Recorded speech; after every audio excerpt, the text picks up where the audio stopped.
So I would like to share that people have to have different kinds of skills to get selected in the industry.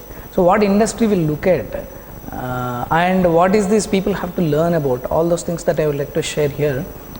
Basically the skill sets of majorly the core skill sets of the education related things, professional skill sets and the communication skill sets. These are the three different kinds of skills that people need to have it. So what industry will look at is anything which is trainable, the companies will give a little lesser importance actually, and which are not trainable, like attitude, the kind of proper attitude actually what the people will have, those skill sets need to be there, which are already inside the lateral part of it. Those things that companies would like to look at it first, and then they would like to select such kind of people, and then they'll brush up the people to suit to the needs of the organizations. So generally they do that, and IT industry is one of the industry where many more opportunities are there, but still having its own flip side of the coin also, that orders and all these things are there despite, but it is still growing, and it is the enabler for the entire other industries also. So it is a very core industry, and which is developing very fast, and it is taking a wonderful part in the GDP also. So looking at that information technology industry, the people need to have a combination sets of the skill sets that people need to have to get selected into this industry. How you should not be at the work is, you need not to be rude, selfish, irresponsible, careless, negligent, depressed, tardy and apathetic. So you should not have these kind of qualities, but these are the skills which you are supposed to exhibit in the work ethics part of it, right? Some more facts which were told actually when the work is going on. There is an independent study conducted by on the CEOs actually. It's not the employees, it is about the CEOs. So there is a Stanford University Research Institute with Carnegie Mellon University in US has done on the long-term job success, where the people are getting is 75% on the people skills, whatever that we talked about right now, and 25% on the technical knowledge, right? So backbenchers, any doubts? Just pay attention here. So 25% on the technical skills. And there is another study which is being done, 85% of the jobs and promotions are happening because of the candidate's attitude, and 15% is due to the facts and figures which he got actually, right? So that means what all these facts are telling is, we need to have that people skills more important than the technical skills, okay? So there are 4 pillars of communication. What are they? Can you throw some light onto that? Anybody? Language, what else?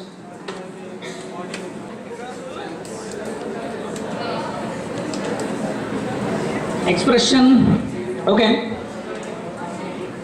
What else? See, the thing is, communication is very important, right? So we know all these 4. How good we are at all these 4. How these things are connected. Anybody?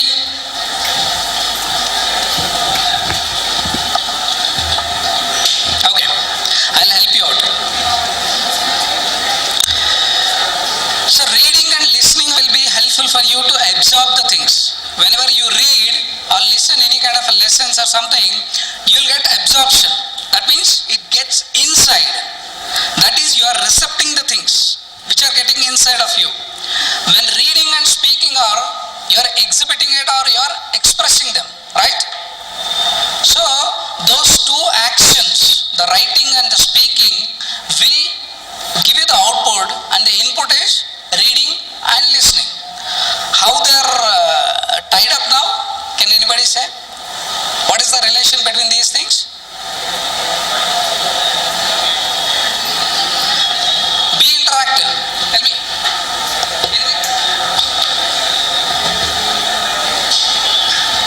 No? You're trying something? Or who has written best writers, they read a lot.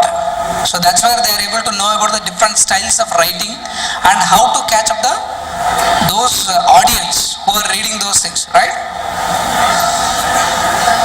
And now the second one is exactly. If you listen more, you can speak better. That means you need to listen more, which you are not doing right now. Guys, you need to listen, then you can speak better. Don't speak before listening. Okay? So now we need to know about career, right? So we came to know about what is the industry's gap, what are the reasons, what are the skill sets that the industry is looking at. Now you came to know about how communication is important also, right? Along with the core skills. Now let us look at what is career, what it is offering it to you. Chance versus choice. So what you would like to have in your career? Whether you want to have a chance, you would like to have a choice. Chance or choice? How many people are saying pro to chance? The first one. Raise the hands. Hey, both are correct. Don't worry. You are looking for chance, right? Nice. How many choice? Population is high. Right. Let us see. Choosing career is a life-changing decision. That means I am also voting for choice only. Choosing a career is a life-changing decision because,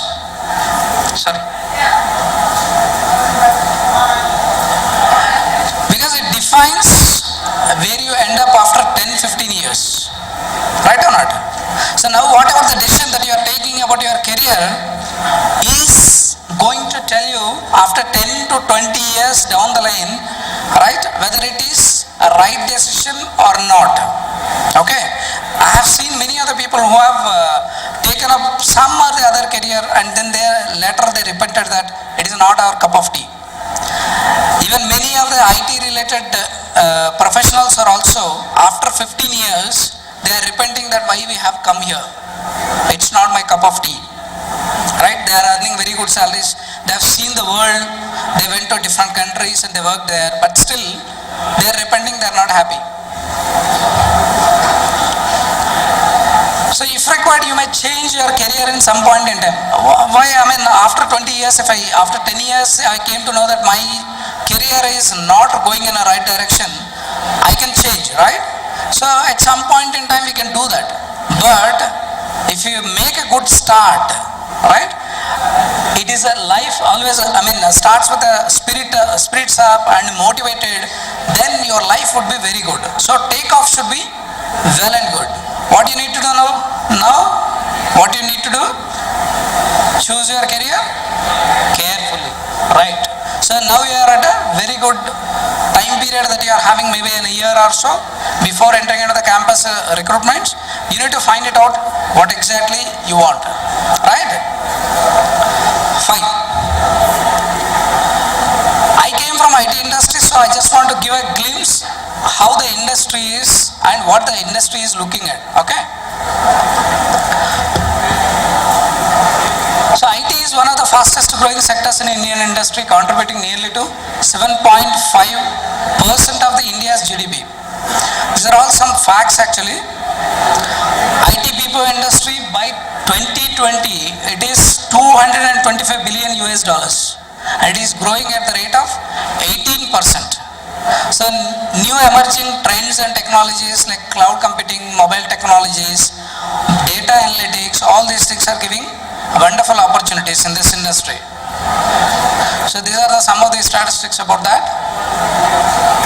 So every industry needs IT. So IT industry is an enabler. So there are different industries which are depending on the IT. IT is the enabler now.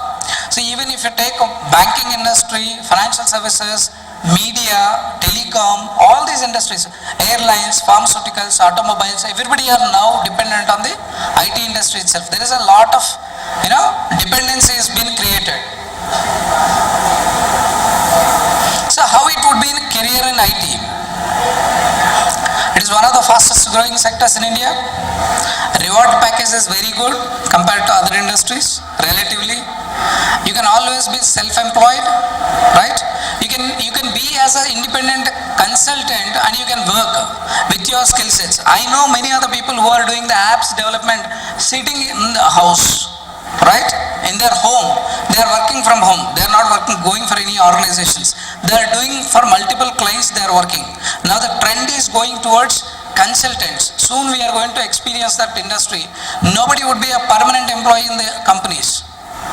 People will work like consultants and they'll do work for multiple clients actually, like lawyers, like doctors. They'll have a different clients and they'll give their services to the people. That's where we are going very fast in that direction. So we need to get ready for such kind of things. Even IT industry is not an exception to that. Right? You get a chance to interact with the different cultures. How? You'll go abroad, you'll get a chance, you'll talk to them, you'll interact with them, you'll try to know about a lot of cultures and all. So that is where you'll get a chance to interact with them. IT is everywhere, right? Now, let us see the flip side of the coin. What is the other side of the coin? Let us see.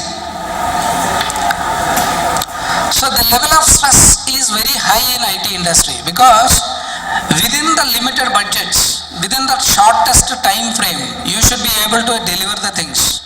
That is very important. Okay. So that is the first hit that we will get once we get into IT industry. Second thing is you need to update your skill sets every now and then. Otherwise, you will be out of the race. So you need to tune yourself. Now the versions are changing, right? So all these things that you need to develop. Odd hours of work. It is not like, as per the nature, morning you will work and evening you will take rest and all. It's not like that. Now it is completely reverse. Wherever the client is there on the other side of the globe, you need to work as per their timings, not according to your timings. So that is one of the biggest hit in this industry. And another thing is how quickly IT will hug you, that it will throw you that ugly. Right? IT will hug you very quickly and it will throw you ugly. Because you might have heard about a TCS is laying off 30,000 employees. Right? Pink slip. That means pink slip is nothing but, of course I am from HR, I know it very better. So people will come and they'll give you some kind of a notice to you. Please come to me, talk to our HR.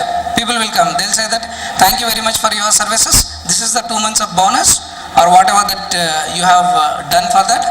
Thank you very much. Even for 9 years, 10 years, how much they have worked. But people will be asked to leave. Please do better, don't come from tomorrow. People will say that. You need to get ready for such kind of things. Don't get worried. Okay. First of all, what you need to understand is this is how the industry is. So you need to be prepared for everything. Then you need to embrace into this. Okay. I would like to suggest you, this is my advice for you, is have confidence in the first place. Right? And then follow your passion. Right? Choose your career very carefully. That's what we talked about. Then keep in touch with the industry and know about what is happening around. And have a mentor or coach throughout, because this is very important. Whenever we are going, anywhere in the industry or in the job or in the life, you need to have a coach or a mentor for throughout. Somebody, maybe your uncle, maybe your elder brother or a friend or anybody, you can have it as a mentor or a guide who can tell you what is right, what is not right. Okay, so you should don't go with the Swamijis and Babas. So go with the known, reliable, trustworthy people so that they can help you better in growing in life, not only in career, right? So that is very important. And start from now onwards, start group discussions of having 5-6 people go together, your friends batch, and start communicating in English, start communicating and you have your own interactions on the different topics, right? You do that. That will help you a lot for your campus recruitment. Okay. And from that only the questions would come. Initially your background and bio-related information would be there. So almost every information would be there. There is no point in asking such kind of a questions. We would like to interested to know about your academic projects. What is your orientation especially? What kind of things are the interests that you are having? What do you want to do in your life? Right? So these kind of questions that we would like to ask you. Basically that's how it starts. Okay? So you want some more elaboration? I mean, you want to have a question paper to be leaked? Right, thank you. The thing is, many of you will prepare your resume nowadays only by cut, copy, paste. Right? Name change and marks change. Sometimes marks will remain same. Address sometimes same. There are a lot of things which we are seeing. But the thing is, integrity means it's not the question of just changing cut, paste, copy of your resume of other friend or your senior or your brother. But when you are going towards any interview, starting from your written test to group discussion, then follow technical, till you went to HR. HR don't think that is very simple. Once we reach HR, everything will be done. But HR, as sir said rightly, your resume is your question bank. Your resume itself is your question bank. Whatever you have written in the resume, those questions only will be asked. For example, you have written, I'm very fond of listening or reading novels. He'll ask you one question, what is the recent novel which you have read? You don't have any answer. There are instances which has happened like this. You will write playing football, playing cricket, hobbies. Then they'll ask, what is this in football? How many players are there? What is a goal? He might ask any question because it is there in your resume. You cannot say, I don't know about what is football once you have written there. These are the few typical examples which I am saying. Maybe some project. There is some, mini project, major project. You are going to Amirpet or you are copying it from your friend and pasting. He'll ask some simple question of the project. You are not in a position to answer. Then where is the integrity? I think this is sufficient for your answer. Whatever you are writing in your resume, the same thing you should be in a position to answer what sort of question it will be asked from that. There is nothing to copy, there is nothing to paste. What you know, you write it. If you don't know, simply say, I don't know. There is no problem at all. You need to do more. The maximum that you do, the maximum that you get. Okay. So you need to start reading different kinds of subjects, different aspects which you need to read, and then listen to a lot of audios are there where the people have told many things which are very useful for you.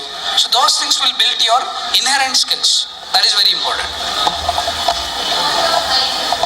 In point of writing, I mean, you have to read more so that you will understand the styles. When you are start writing, you will get those things into your mind and you will use those words. Vocabulary will also improve.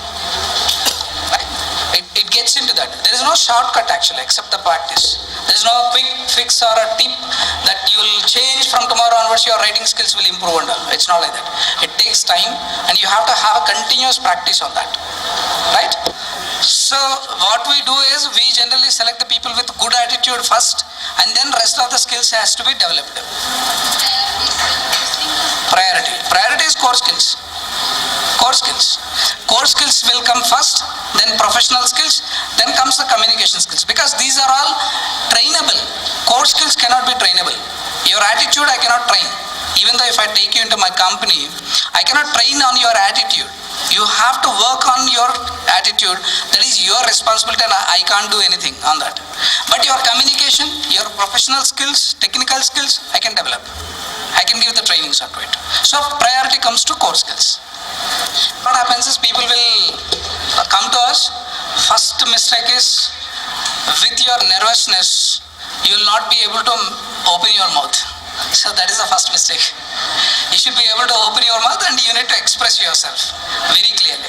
And second thing is, as Shuja told, you need not be manipulative. What people will think is, if I don't, you feel inferior and you put yourself to show you in a bigger way, you will say something which is not present in you. So that is where you think that you are putting yourself on a high before a person, before a HR person, but actually you are putting yourself into the down. That's where you will get surprised. I have all these things, but still they haven't selected me, right? So these are the two common mistakes that you will do. And second thing is, if you don't know, don't try to do something. Don't beat around the bush. Be very clear, saying that I don't know. You can say I don't know. I don't know is not a wrong thing. I don't know is a very welcoming kind of answer, right? So these are the three common mistakes which are there in my mind right now. But if anything comes, I'll tell you. Kind of attitude that you are having and how best that you can take yourself to over a period of time. So we should be able to assess down the line 2-3 years how you would be. That is what we need to assess. So that's where we'll try to interview with you and try to see your internal world by asking some questions. So what is your purpose of your life? What is the kind of job that you would like to do? Why you are so interested in that particular job? Why you came for a technical job? What is the kind of value addition that you can make to your organization, to your job also? How do you want to see yourself down the line after 5 years? These are all the questions, or inquisitive questions. That means open-ended questions where you have to explain yourself and you'll go deep into when you are answering these things. So we'll get to know about your personality, some kind of a flavor we'll get it. So basing on that, we'll make a choice. Some person would say that I'll have only the money part of it. If you give me this much, those people are giving that much, so I'll be like this. So his parameter is completely on the money part itself. Somebody says that I'm passionate about this particular job and I would like to improve my technical skills. Automatically I believe that money will follow. That person, over these two people, I would like to select the second person rather than the first person.